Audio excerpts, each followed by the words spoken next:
के इस राष्ट्रीय सेमिनार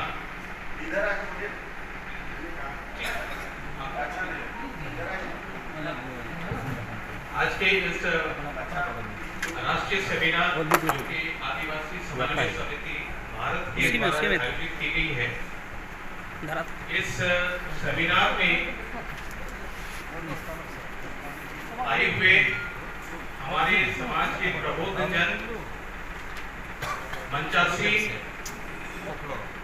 हमारे अभिभावकगण और इस हॉल में उपस्थित विभिन्न जगह से विभिन्न समुदायों को प्रतिनिधित्व करके आज इस सेमिनार में शरीक होने के लिए आए हुए सभी लोगों का तहे दिल से जोहार, झारखंडी जोहार।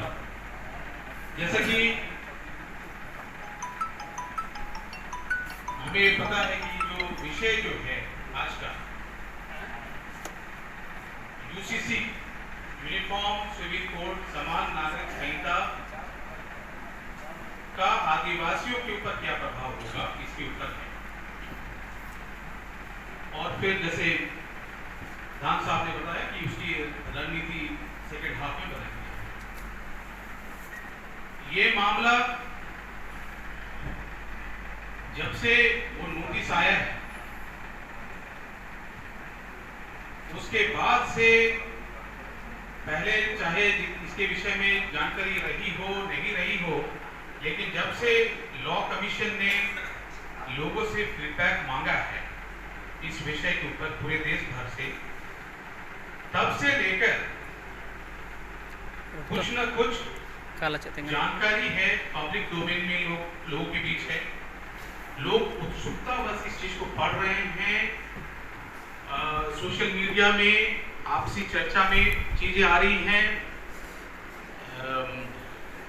सड़क पे भी धरना प्रदर्शन से लेकर इसके ऊपर कुछ ना कुछ लोगों के जानकारी तो है। ये दूसरी बात है कि जानकारी हो सके उस दृष्टिकोण से नहीं हो सकता है कानूनी जानकारी उतनी परिपक्व न हो, लेकिन जनता के बीच में क्योंकि काफी विचार हो रहा है इस चीज के ऊपर, अभी ये ऑनगोइंग प्रोसेस है तो लोगों के बीच है और समय समय पे हम लोग भी मीटिंग करते हैं, यहाँ भी हम लोगों ने कुछ अपने विचार दिए, कुछ प्रिंट आउट अखबार के माध्यम से आए हैं, तो कुछ ना कुछ चीजों पे विचार है। और अगर हम कहें कि कोई ड्राफ्ट नहीं है लेकिन एक तरह से आकलन है, जैसे उत्तराखंड सरकार कह रही है कि हमने ड्राफ्ट तैयार किया है, तो कुछ बातें जो हैं किन बिंदुओं पे वो टच करेगी, समान नागरिक संहिता किन बिंदुओं पे वो छुएगी, उसका एक मोटा मोटी खाका है। लेकिन जैसा कि लोगों को ये है कि ये जो होगा मुस्लिम समुदाय के लिए ज्यादा प्रभावकारी होगा, ऐसी विचार भी लोगों के बीच में है। और हम लोग पब्लिक डिस्कोर्स में देखते हैं कि मीडिया इस बात को बड़े जोर से उठाता है। आदिवासी समाज के मामले में इस बात को नेशनल मीडिया उतनी जोर से नहीं उठाता है, या फिर हम देखते हैं कि ये डिस्कोर्स कहीं ना कहीं गायब है। तो अगर हम आदिवासी समुदाय के परिप्रेक्ष्य में इसको देखें तो ये एक बहुत ही संवेदनशील मुद्दा है आदिवासी समाज के लिए, समस्त आदिवासी समाज के लिए, क्योंकि जितनी विविधता आदिवासी समाज में है शायद ही कोई विविधता किसी दूसरे समाज में हो। और उस विविधता के अंदर में एक सूत्र में यूनिफॉर्म सिविल कोड की बात करना अभी के संदर्भ में एक इम्प्रैक्टिकल बात लगती है। मैं अपने विचार को दो पार्ट में बांटूंगा। कुछ ड्राफ्ट की अनुपस्थिति में हम कुछ बिंदुओं पे गौर करेंगे जिन बिंदुओं पर पिछला लॉ कमीशन ने एक कंसल्टेटिव पेपर फ्लोट किया, उसमें कुछ बातें लिखी हैं, उसको एक फ्रेमवर्क मान के हम आदिवासी को फिट करें कि भाई आदिवासी के लिए वो कैसे प्रभावित करेगा। पहला पार्ट वो होगा कि सामान्य प्रभाव क्या होंगे। दूसरा पार्ट, चूंकि आदिवासी समाज को संविधान में विशिष्ट जगह दिया गया है, बहुत सारे प्रावधान हैं इसके लिए, तो उनके ऊपर विशेष प्रभाव क्या होंगे, ये दूसरा पक्ष है। तो अगर हम पहला पक्ष को ले या कहे कि हम सारे प्रभाव तो प्रभाव ही हैं, लेकिन चूंकि हम पहले विशिष्ट प्रभाव को लेते हैं, फिर हम सामान्य प्रभाव के ऊपर जाते हैं। विशिष्ट प्रभाव अगर हम देखें तो हम सभी जानते हैं कि 44 के अंदर में directive principle of state policy कहता है कि स्टेट प्रयास करेगी कि सभी नागरिकों के लिए इस देश में एक समान नागरिक संहिता लागू करे, एक प्रयास हो। अब तक के डिस्कोर्स में पता चल गया है कि ये डायरेक्टिव प्रिंसिपल एक निर्देश है, ये बाइंडिंग नहीं है, मौलिक अधिकार जैसा ये बाइंडिंग नहीं है। आप कोर्ट नहीं जा सकते, उसको चैलेंज नहीं कर सकते कि कोर्ट के माध्यम से इसको इन्फोर्स कीजिए। दुर्भाग्यवश से लोग इसको कोर्ट लेकर गए हैं, कोर्ट ने कहा है कि ये हमारा मामला नहीं है, ये लेजिस्लेचर का मामला है, आप इसको लेजिस्लेचर में लेके जाइए। कुछ कोर्ट केसेस हुए हैं जिसमें कि कोर्ट ने भी, माननीय सुप्रीम कोर्ट ने भी, चाहे वो नीति Mohan versus land special administration का केस हो या फिर तलाक से संबंधित एक केस हो जो मीना समुदाय से आया दिल्ली हाई कोर्ट में। एक सेकंड आपको तो एक है कि सुप्रीम कोर्ट से लेके दिल्ली हाई कोर्ट और बहुत सारे कोर्ट्स में इस बात को कोर्ट ने उठाया कि यूनिफॉर्म सिविल कोड की तरफ हम बढ़े। ठीक है, 44 के तहत चूंकि वो संविधान का पार्ट है, वो संविधान का पार्ट है, इसीलिए इसकी मान्यता है। लेकिन संविधान में बहुत सारी चीजें हैं जो कि यूनिफॉर्मिटी की बात तो एक तरफ, विविधता को भी एक जगह मिला हुआ है, विविधताओं को भी उसमें जगह मिला हुआ है, और उसी विविधता के अनुरूप हम बोलते हैं बहुत सारे आर्टिकल्स एंड अनुच्छेद की प्रोटेक्टिव डिस्क्रिमिनेशन की बात कही गई है। अगर समान की बात करें तो सभी के लिए समान कानून हो सकता था, लेकिन आप बहुत सारे अनुच्छेद में देखेंगे, खासकर 15, 16 जो कि प्रोटेक्टिव डिस्क्रिमिनेशन का बात करता है, वहां कोई समानता नहीं है। यानी संविधान में विविधता को अंगीकार करने का भाव है। जहां तक आदिवासी समाज का विषय है, तो हम देख रहे हैं कि 10.5 करोड़ की आबादी है, 730 से भी ज्यादा आदिवासी समाज, और उनके विशेष प्रावधान 5वीं अनुसूची, 6ठी अनुसूची, उससे निकला हुआ पैसा, व्यापारे और बहुत सारे प्रावधान इसमें दिए गए हैं।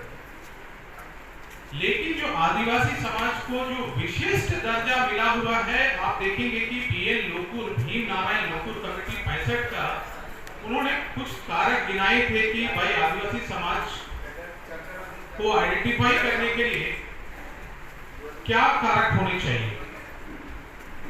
तो उनमें से उन्होंने बोला कि इनका आदिम लक्षण होना चाहिए, ये अलग भौगोलिक क्षेत्र में निवास करते हों, इनको सामान्य गैर आदिवासी लोगों से मिलने में झिझक हो, शर्म हो थोड़ी।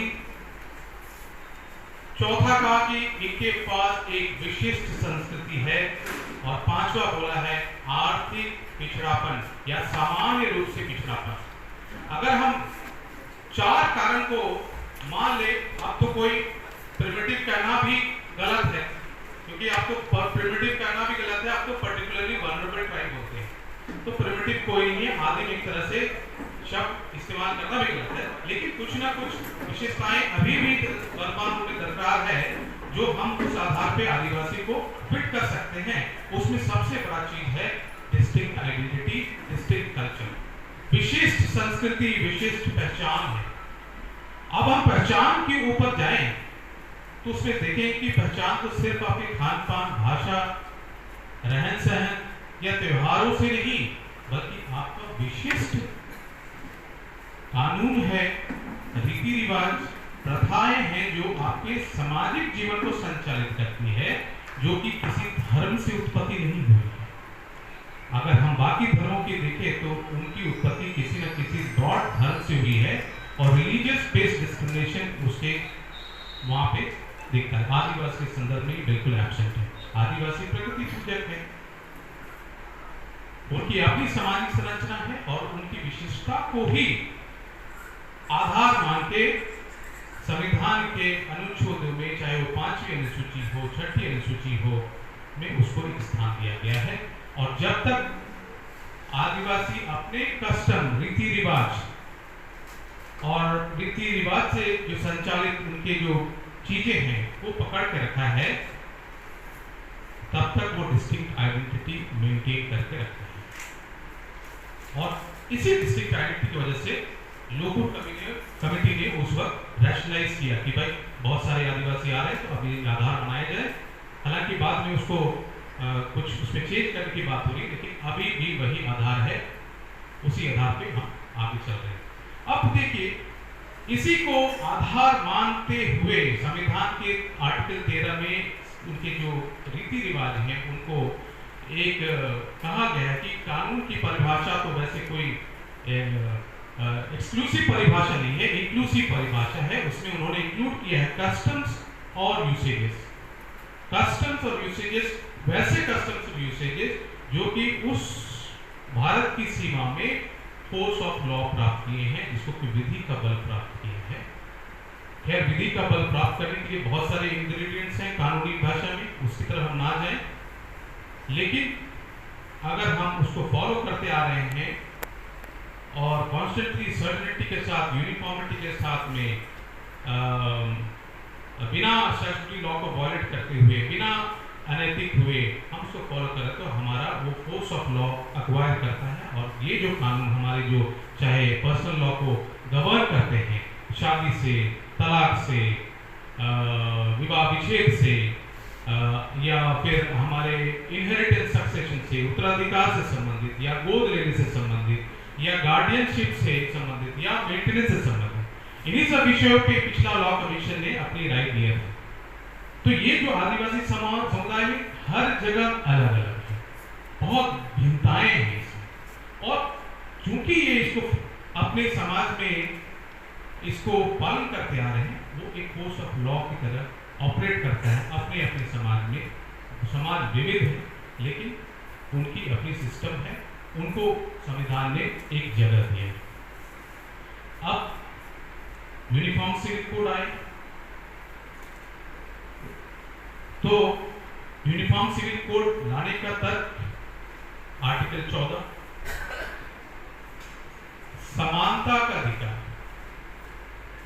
सुप्रीम कोर्ट ने या अन्य कोर्ट ने या फिर विधि के कक्षाओं में आर्टिकल 14 जो समानता का अधिकार कहता है और कानूनों के इक्वालिटी बिफोर लॉ और equal protection of the laws की बात तो करता है, लेकिन किसके लिए? संविधान ने कभी एब्सोल्यूट इक्वालिटी की बात नहीं की है, एब्सोल्यूट समानता की बात नहीं की है। उन्होंने कहा इक्वालिटी का मतलब इक्वालिटी बिफोर इक्वल्स, समान लोगों के बीच समान कानून, ना कि समान कानून असमानों के बीच। उसने ये भी कहा है कि like should be treated alike. Like जो है उसको अलाइक ट्रीट कीजिए, ना कि जो लाइक है उसको अनलाइक ट्रीट कीजिए। तो इसी के भाव कि अगर हम देखें तो एब्सोल्यूट इक्वालिटी की बात नहीं की है, और इसी एब्सोल्यूट इक्वालिटी को कोर्ट ने अपने बहुत सारे जजमेंट्स में इंटरप्रेट किया है। जैसे हम इसके बाद इसके ऊपर आएंगे एक केस के माध्यम से जो बहुत पॉपुलर केस है, जब हम डिस्कस करेंगे। तो 14 जो है, जिसको कि बार बार ये कह रहा है कि आप समान कानून लाइए, क्योंकि बहुत सारी चीजें, तो लेकिन संविधान कहता है कि किसके लिए इक्वलिटी, इक्वलिटी इक्वल्स के बीच, ना कि इक्वलिटी अनइक्वल्स के बीच। और आदिवासी समाज को अगर आप देखें तो आदिवासी समाज का एक इक्वल समाज है। अन्य समाजों की तुलना में इक्वालिटी का पैरामीटर पे आप अगर उसके ह्यूमन डेवलपमेंट इंडेक्स देखिए या उसके और भी पैरामीटर्स देखिए, कहाँ हम खड़े हैं। गरीबी है, अशिक्षा है, सामाजिक आर्थिक पिछड़ापन है। उस केस में हम कैसे आर्टिकल 14 को इंटरप्रेट करते हैं, ये एक सवाल हमारे बीच है। अब विशेष रूप से जो चीजें आदिवासियों को प्रभावित करेगी वो विशेष चीज है, इसके ऊपर कई बार कोर्ट केस भी गए हैं, वो है इनहेरिटेंस और सक्सेशन। अब बहुतायत में ऐसे मामले हैं कोर्ट में जिसके ऊपर आपको प्रेसिडेंट्स मिलेंगे कि आदिवासी समाज गया है कोर्ट इनहेरिटेंस को और सक्सेशन की मांग करें कि महिलाओं की समान अधिकार की बात को लेके आर्टिकल 14 के तहत कोर्ट गए हैं। और हमें मालूम है कि आदिवासी समाज में, पहले हम इनहेरिटेंस और सक्सेशन की बात करेंगे, कि महिलाओं को भी समान रूप से अधिकार मिले, एक डिमांड है। क्यों? क्योंकि 2005 के बाद हिंदू मैरिज एक्ट 55 में संशोधन हुआ जिसमें कि महिलाओं को कोपासनरी राइट मिला है। नीति मोहन के जजमेंट में सुप्रीम कोर्ट ने कहा है कि अगर गैर हिंदू महिलाओं को समानाधिकार मिल रहे हैं पैतृक संपत्ति में, तो आदिवासी महिलाओं को क्यों नहीं मिल रहे? सवाल है, इक्वालिटी के प्रिंसिपल में ठीक बैठता है। दूसरी तरफ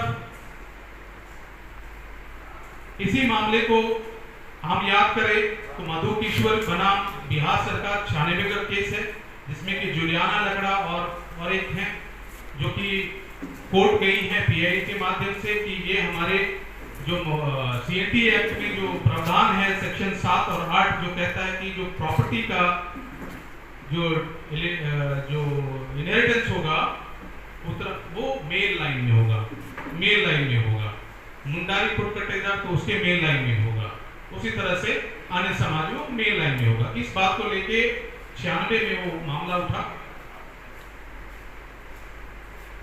आदिवासी के संदर्भ में उसके पहले से यूसीसी का मामला हम उठ रहा है, वो तो अलग है। शाह बानो का केस या फिर सरला मुदगल का केस पे हम नहीं जाएं, मुसलमानों के लिए वो है। लेकिन आदिवासियों के मामले में ये उठा कि आर्टिकल 14 का मामला कि हमारे 14 का उल्लंघन है और 21 का उल्लंघन है।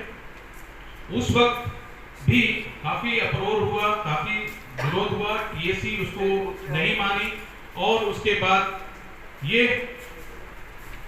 डिसेंटिंग जजमेंट में आया कि ठीक है कि जब तक महिला का उस घर में अधिकार है तब तक जो मेल लाइन है उसका जो राइट है सस्पेंडेड रहेगा।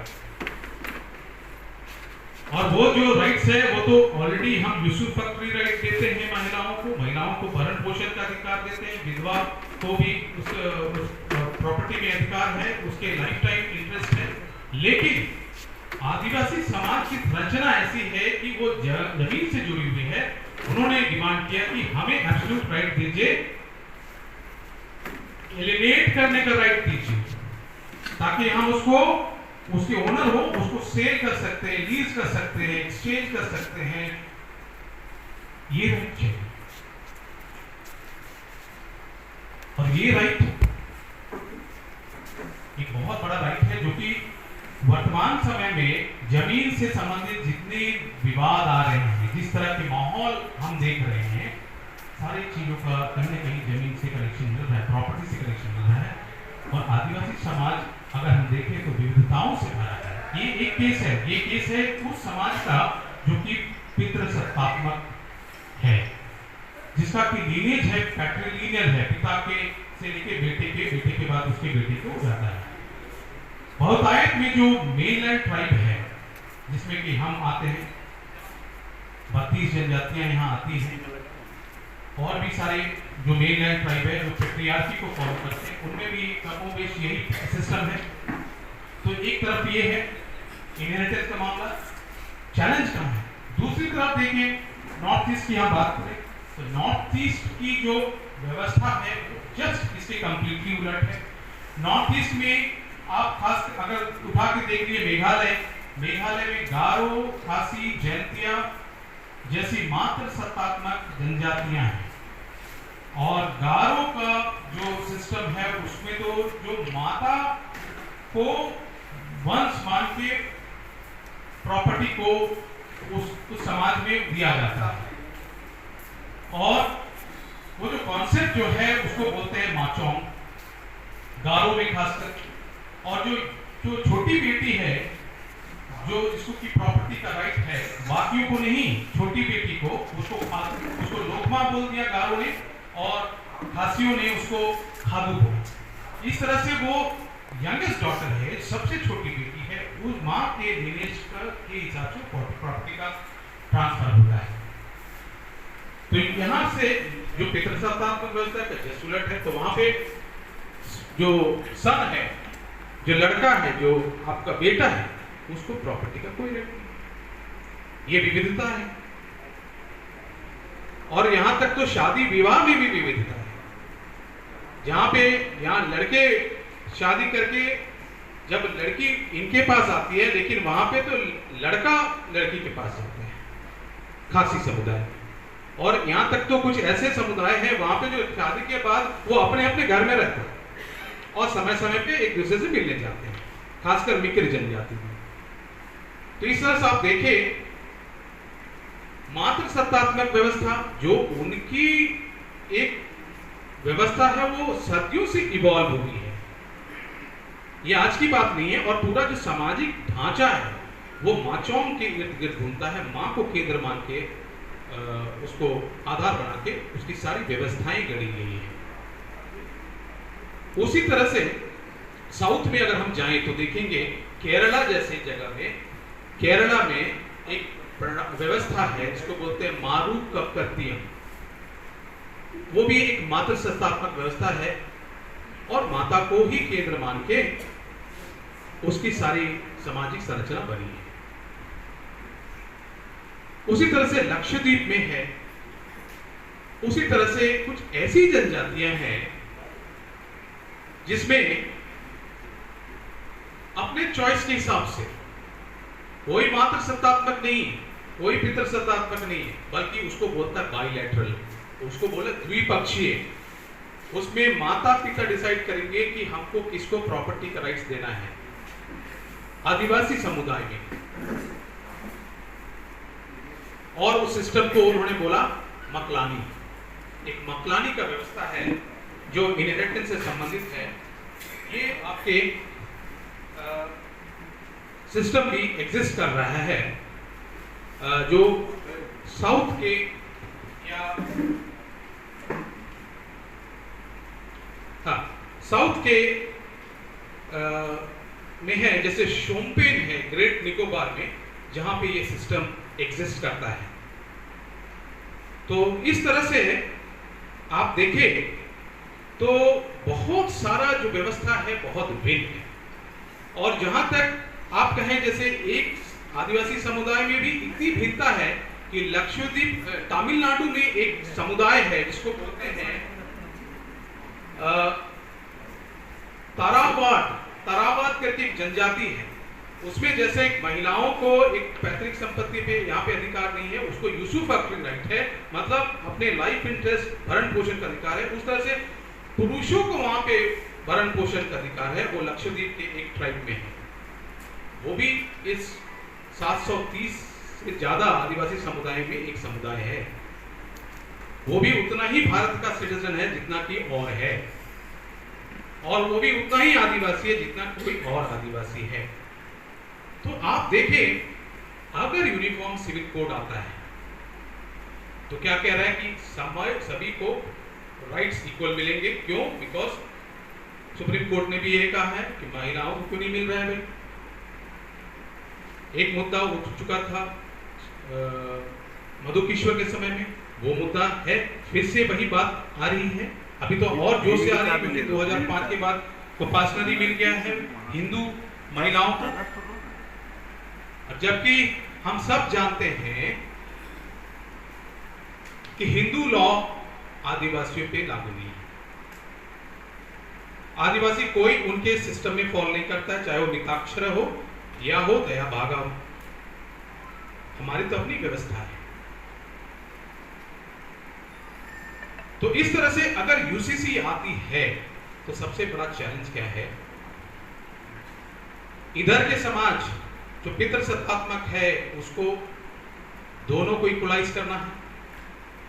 महिलाओं को पैतृक संपत्ति पे अधिकार मिलने की बात होगी, जिसका डिमांड मधुकेश्वर में हुआ, जिसका निर्देश नीति मोहन बनाम स्पेशल लैंड एक्विजिशन केस में 22 का जो केस है माननीय सुप्रीम कोर्ट का, उसमें वो कहा है कि आप इसको चेंज कीजिए, कुछ ऐसा लाइए जिसमें कि इक्वलाइज हो। ये बाहर भी संभावना है कि ऐसा कुछ हो सकता है, लेकिन अभी बहुत विविधता है। अगर वैसी बात होती है तो फिर मात्र सत्तात्मक व्यवस्था जो कि नॉर्थ ईस्ट में है, मेघालय में, सभी को आप वहां पे लड़कों को भी अधिकार देना पड़ेगा, यहाँ पे लड़कियों को अधिकार देना पड़ेगा। जहाँ बाइलैटरल सिस्टम है वहां तो उनका फर्क नहीं पड़ेगा, वो तो किसी को भी दे दे। अगर लेजिस्लेशन बन जाता है तो वो तो अंडर इन्फ्लुएंस ऑफ लेजिस्लेशन, क्योंकि उसका पीनल प्रोविजन होगा कि आप नहीं कर रहे हैं तो वायलेट कर रहे हैं, लोग कोर्ट में जाएंगे। तो जो व्यवस्था जो बनी हुई है आदिवासी समाज में, वो व्यवस्था छिन्न भिन्न होने का पूरा आस्था है। और ये मैं इसलिए कह रहा हूं क्योंकि मेघालय में खासी हिल ऑटोनमस डिस्ट्रिक्ट काउंसिल ने एक बिल लाया था इसी बात को लेकर कि वहां पे जो लड़के हैं उनको भी आप प्रॉपर्टी के राइट्स दीजिए, लेकिन दुर्भाग्यवश वो बिल एक्ट में तब्दील नहीं हो पाया। इतना विरोध हुआ कि आप अनुमान नहीं लगा सकते कि वो बिल धराशायी हो गया। ये एक खासी की बात कर रहा हूं, एक समुदाय की बात कर रहा हूं जहां पे ये प्रयास हुआ उन्हीं के द्वारा, लेकिन वो नहीं आ पाया। चैलेंज है। तो उसी तरह से नागालैंड जो बोले कि 33% रिजर्वेशन लाइए, यहाँ पे मुख्यमंत्री को भी वहां पे रिजाइन करना पड़ गया, क्योंकि वो बोले कि हम तो प्रोटेक्टेड हैं, 371A मुझे प्रोटेक्ट कर रहा है, 371G मिजोरम को प्रोटेक्ट कर रहा है। वो भी तो संविधान का उतना ही पार्ट है। वो कह रहा है कि कोई भी केंद्रीय कानून या राज्य का ये कानून डायरेक्टली वहां पे अप्लाई नहीं करेगा, उनका कस्टम प्रोटेक्टेड है, अनलेस वहां का स्टेट लेजिस्लेचर उसको अनुमोदन करता है कि आप अप्लाई करें। ये तो कॉन्स्टिट्यूशन का पार्ट है, 371A से लेके उसके सारे सीरीज में आप देखिए, वो भी संविधान का पार्ट है। तो एक तरफ नीति निर्देशक तत्व जो कि आबाध्यकारी है, एक तरफ मौलिक अधिकार जो आपको आपकी कल्चर आर्टिकल 29-30 के अंदर आपका डिस्टिंक्ट कल्चर को प्रोटेक्शन का अधिकार, मौलिक अधिकार देता है, वो डायरेक्टली इन कॉन्फ्लिक्ट विद इसके साथ है, जो कि directive principle of strict policy है। तो कौन सुपरसीड करेगा? आपको पता है, जो फंडामेंटल राइट है वो सुपरसीड करेगा। तो इस तरह से जो इनहेरिटेंस का मामला है वो बहुत जोर शोर से आएगा। और हम आपको पता है जिस तरह से जमीन की बंदरबाट हो रही है, ऐसा डर है आदिवासी समाज में कि शादी के माध्यम से या फीमेल को प्रॉपर्टी के माध्यम से प्रॉपर्टी एलिनेट हो जाएगी गैर आदिवासियों पे। आदिवासी कस्टमरी लॉ, भले हम उसको अभी मान रहे हैं नहीं मान रहे हैं, लेकिन लिखा गया है, पढ़ा गया है, और यही लोग मानते हैं कि आदिवासी अपने बीच किसी ट्राइब के बीच शादी करता है और अपने गोत्र के बाहर शादी करता है। ये सभी जगह में मानते, लेकिन अभी देखिए आप इंटर ट्राइब मैरिज तो इंक्रीज हो गए। वो एक तो कॉन्स्टिट्यूशनली आप उसको रोक नहीं सकते हैं क्योंकि उसको फ्रीडम है, किसी से भी वो शादी करे, तो वो किसी से भी शादी करे तो वो किसी नॉन ट्राइब से भी शादी कर सकते हैं, या वो फिर वो इनहेरिटेंस का मामला जो आएगा, अगर आपने दिया तो फिर एक डर है कि वो जमीन जो है पैतृक जमीन बंटवारे के पश्चात, शादी के पश्चात वो गैर आदिवासियों के हाथ में जाएगी, जो कि आदिवासियों के अस्तित्व के लिए एक खतरा है। तो चूंकि आदिवासियों को विशेष दर्जा प्राप्त है और उसी जमीन से वो संबंधित है, इसलिए ये मंथन जो है लास्ट लॉ कमीशन ने भी बोला है कि ये नेसेसरी भी नहीं है, डिजायरेबल भी नहीं है, अभी डिजायरेबल भी नहीं है लाना इसको। फिर भी हम देख रहे हैं 5 साल भी पूरे नहीं हुए और फिर से एक मंतव्य मांगा गया है। और ये विविधता जो है उसको आदिवासी समाज को कैसे एड्रेस करना पड़ेगा, ये बिग चैलेंज है, ये बहुत बड़ी समस्या है। अंदर में आदिवासी समाज क्या सोचता है, हम लोग को सोचना पड़ेगा। ये सवाल आप हम के बीच में है, क्योंकि कॉन्स्टिट्यूशन कहता है कि इक्वालिटी दीजिए, लेकिन इक्वालिटी का मतलब एब्सोल्यूट इक्वालिटी नहीं। कोर्ट कह रहा है कि आप इसमें अमेंडमेंट कीजिए, लॉ में अमेंडमेंट कीजिए। और किस लॉ में?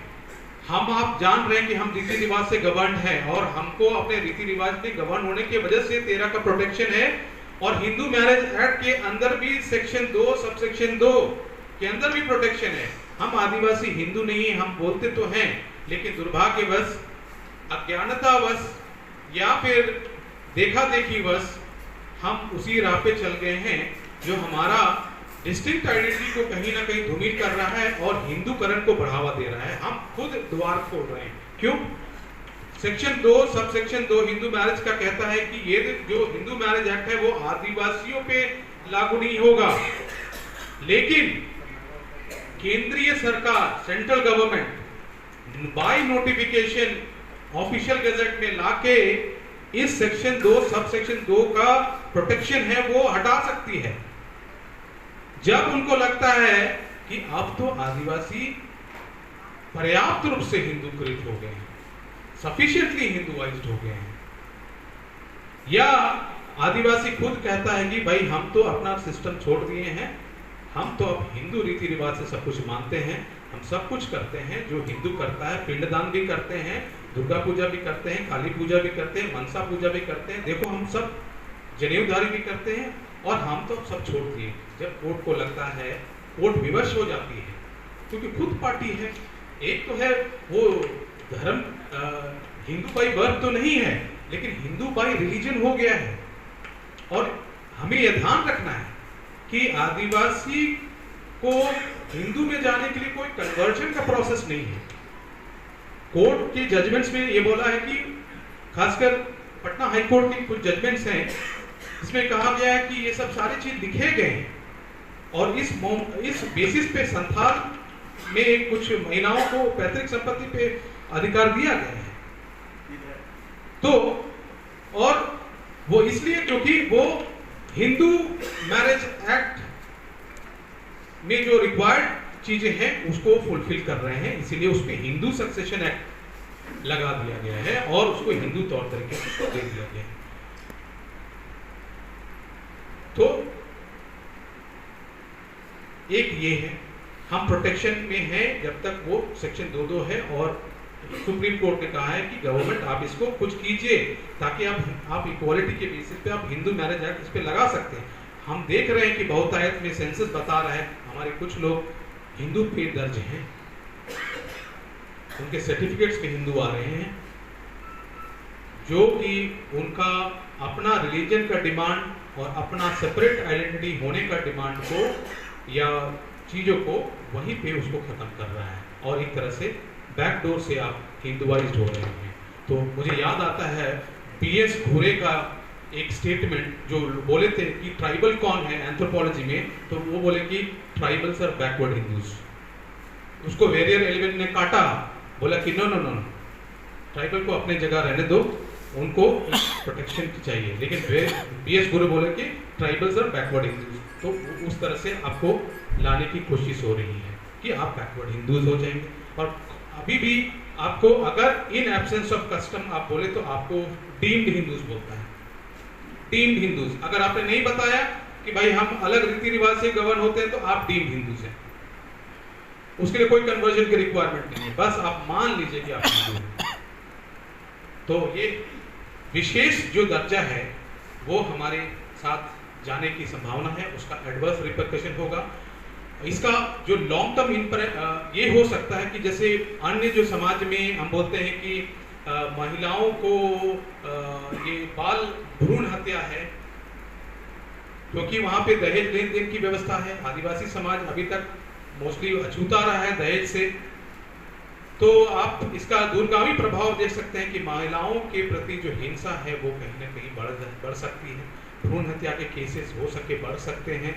लोग इस बात से डर के कि हमको प्रॉपर्टी ना देना पड़े, कुछ गलत कार्य में जा सकते हैं, इसकी भी एक संभावनाएं हो सकती है, जैसे कि अन्य समाज में होता है। और जो सेक्स रेशियो है, जो हम बोलते हैं कि आदिवासियों के संबंध में भी फेवरेबल है, हाँ 1000 से भी प्लस है, वो कहीं ना कहीं डगमगा सकता है अगर इस तरह का अगर होता है तो काफ़ी इसका प्रॉब्लम है। और इस तरह का सोशल सिस्टम है, सारे इफेक्ट करेगा। और पारिवारिक झगड़े जो अब तक आपस में सलटा लिए जाते हैं, मामले कोर्ट में जाने की संभावना ज़्यादा है, क्योंकि वो एक तरह से लॉ ले आएगा और कहेगा कि आपको राइट्स है, आप कोर्ट जाइए। जैसे हम लोगों ने देखा है ये आपका एक केस है जो Prabha Minj versus state of Jharkhand, जो हाल फिलहाल 2022 का केस है, जिसमें कि प्रॉपर्टी एंसेस्ट्रल प्रॉपर्टी कोर्ट ने दिया है, माननीय हाई कोर्ट ने इसको दिया है, क्योंकि उन्होंने बोला कि आपका जो लॉ कहते हैं कि आप सेपरेट प्रॉपर्टी नहीं देते हैं फीमेल को, ऐसा तो यूनिफॉर्म नहीं है, आप प्रूफ कीजिए इसको। और ऐसा इंस्टेंस और ऐसा एग्जाम्पल शो कीजिए जो कि हम नहीं कर पाए। और चूंकि वो गैर आदिवासी के पास चली गई थी, उधर से वो क्लेम आया कि आप चूंकि आप प्रॉपर्टी के हकदार हैं तो आप ले सकते हैं, और ये हुआ और कोर्ट ने उसको वो राइट ग्रांट कर दिया। ये है हमारे पास प्रभा मिंज का एक एग्जाम्पल है। उसी तरह से मधु किशोर बनाम स्टेट ऑफ बिहार का एग्जाम्पल है। नीति मोहन का केस में ऑलरेडी सुप्रीम कोर्ट ने कहा है कि सेंट्रल गवर्नमेंट आप कुछ कीजिए ताकि क्वालिटी को लाया जाए। तो ये सब है।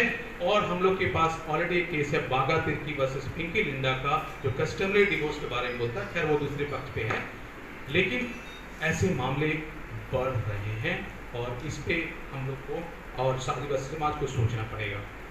दूसरा जो इम्पोर्टेंट जो पक्ष है इसका, अब आर्टिकल 13 कस्टम को प्रोटेक्ट कर रहा है, 5वीं अनुसूची के साथ वो डायरेक्ट कॉन्फ्लिक्ट में है। जो अगर हम देखें यूनिफॉर्म, क्योंकि 5वीं अनुसूची का जो ऑब्जेक्टिव है वो जमीन को बचाना है, मनी लेंडिंग को कंट्रोल करना, और गवर्नर के हाथों में वो अधिकार देना कि जमीन का हस्तांतरण ट्राइब्स के बीच में या ट्राइब्स से नॉन ट्राइब्स के बीच में कैसे हो, इसको गवर्नर देना है। अब जब हमारे पास 5वीं अनुसूची है तो एक तरफ हम अब इक्वालिटी की बात कर रहे हैं, दूसरा तरफ हमारा कॉन्फ्लिक्ट कर रहा है अपने जमीन से, तो कैसे वो हम उसको करें। तो ये भी हमको देखना है कि वो भी संविधान का उतना ही पार्ट है और हमारे लैंड को प्रोटेक्ट के लिए रखा गया है। उसमें भूमियारी है, खुदकटी है, रैयती है, सारा नेचर ऑफ जमीन है, पहनाई अपनी सर्विस लैंड है, बहुत सारे वो सब है, कैसे उस पर होगा। तो दो चीज़ है, एक कॉन्फ्लिक्टिंग है, ये हमारे बीच में एक समस्या है, उसको देखना पड़ेगा। फिर हम देखते हैं पेशा कानून, जो कि पार्ट 9 का ही एक्सटेंशन है। उस पेशा कानून में जो हमको ग्राम सभा को विशेष अधिकार दिए गए हैं, जो कि हम कहते हैं कि अपने गांव को अपने प्रथा और रूढ़ी के हिसाब से संचालित करना है, या फिर प्रथा और रूढ़ी के तरीकों से हमको विवादों का निपटारा करना है। डिस्प्यूट रेजोल्यूशन का बात है, तो डिस्प्यूट रेजोल्यूशन किस चीज पे? इन्हीं सब चीजों पे, शादी पे, संबंध विच्छेद पे, तलाक पे, या बंटवारे पे, या उत्तराधिकार पे, या अडॉप्शन पे, या मेंटेनेंस पे, और किसी पे विवाद है।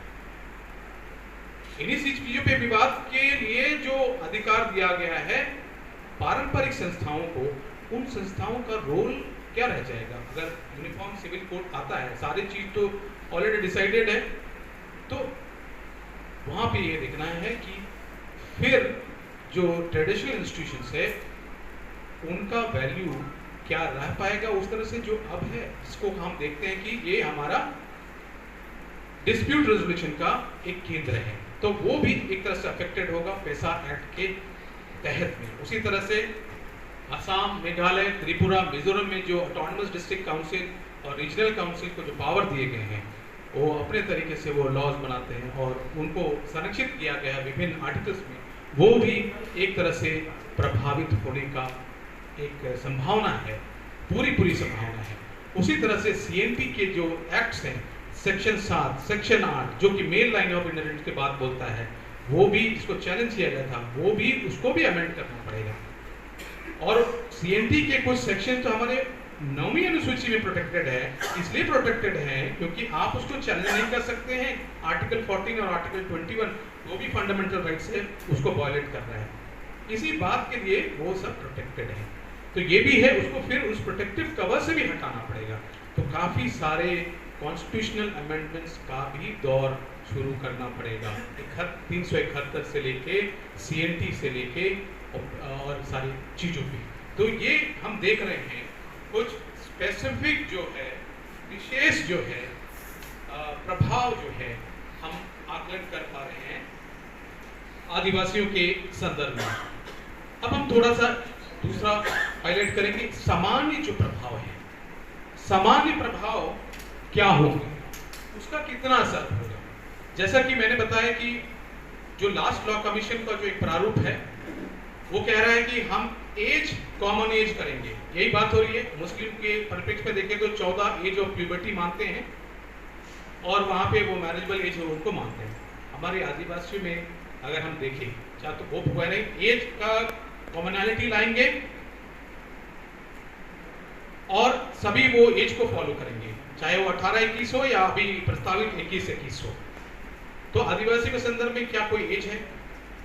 एज था ऐसा तो नहीं, लेकिन अभी बहुतायत में चूंकि ऑलरेडी एक लॉ बना है जिसके तहत आपको एक लीगल एज प्रोवाइड किया गया और बहुतायत में लोग उसको फॉलो भी करते हैं। तो कुछ आदिवासी समाज जो उसको शायद अभी नहीं फॉलो करते हो, वो जाके देखना पड़ेगा, लेकिन जो रिटन डॉक्यूमेंट्स में जो है, जैसे गैलोंग, नेफा अरुणाचल प्रदेश की ट्राइब है गैलोंग, वो चाइल्ड मैरिज प्रैक्टिस करते हैं। चाइल्ड मैरिज रिस्ट्रेंट एक्ट तो ऑलरेडी एक कानून है, वो ऑलरेडी एक लॉ है, लीगल जो एज है वो ऑलरेडी एक एज है। तो अगर हम यूनिफॉर्म एज अगर आता है तो किस तरह से आदिवासी को प्रभावित करेगा? मेरे विचार से वो उन्हीं आदिवासियों को प्रभावित करेगा जो लीगल एज को फॉलो नहीं कर रहे हैं। लेकिन बहुतायत में अगर हम देखें तो अभी लोग लीगल एज को फॉलो कर रहे हैं, तो उतना उसका ज्यादा प्रभाव नहीं होगा। अब दूसरी है, अगर चाइल्ड मैरिज है भी तो धीरे धीरे वो ड्विंडल कर रहा है, वो कम हो रहा है और अभी एक तरह से रेयर हो गया है चाइल्ड मैरिज। तो एज का जो है यूनिफॉर्मिटी उतना मेरे ख्याल से नहीं प्रभाव करेगा, वो जनरल इफेक्ट होगा। अब दूसरी बात है, उन्होंने प्रस्ताव किया है कि मोनोगैमी होगा, एक बार में एक शादी। आप बाईगैमी नहीं कर सकते हैं, ना कि बहु विवाह कर सकते हैं, ना कि बहुपति विवाह कर सकते हैं, पॉलीएंड्री का। लेकिन आदिवासी समाज अगर हम देखें तो उसमें हर तरह के सिस्टम मौजूद है। मोनोगैमी भी है, एकल विवाह है, उसमें द्विविवाह का भी है, बाईगैमी का भी प्रस्ताव है, उसमें बहु विवाह की प्रस्ताव है और उसमें बहुपतिवाद भी है।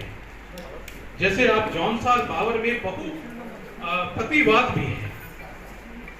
तो लेकिन बहुतायत में आप देखें वो सिस्टम आर्थिक वजह से हो रहा है, लेकिन अभी के संदर्भ में ये जो प्रचलन है धीरे धीरे कम होते जा रहे हैं।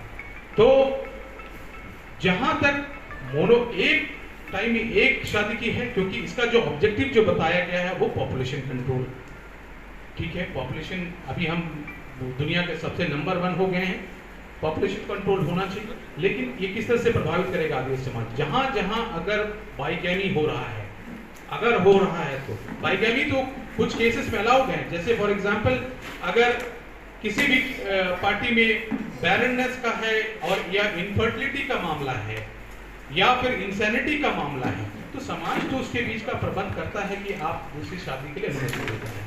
तो ये तो एक्सेप्शंस है। लेकिन अगर जहां जहां पॉलीगैमी है या फिर पॉलीजिनी है, बहुपत्नीवाद है जैसे गद्दी ट्राइब में, या पॉलीएंड्री है, बहुपतिवाद है जैसे जौनसारी में, या फिर गारो के क्षेत्र में बहु विवाह का प्रचलन अगर है, अभी चल रहा है, तो इस यूसीसी के आने से वैसे समाज को ये प्रभावित करेगा, क्योंकि वो एक तरह से वो वॉइड हो जाएगा और इस तरह से वो इलीगल हो जाएगा।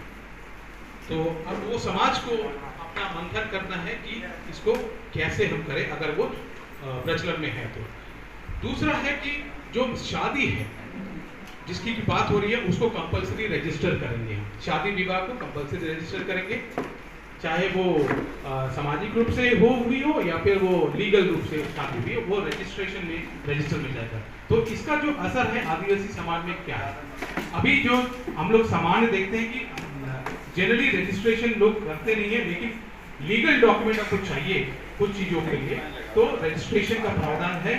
और इस तरह से यूसीसी के आने से सभी को उसमें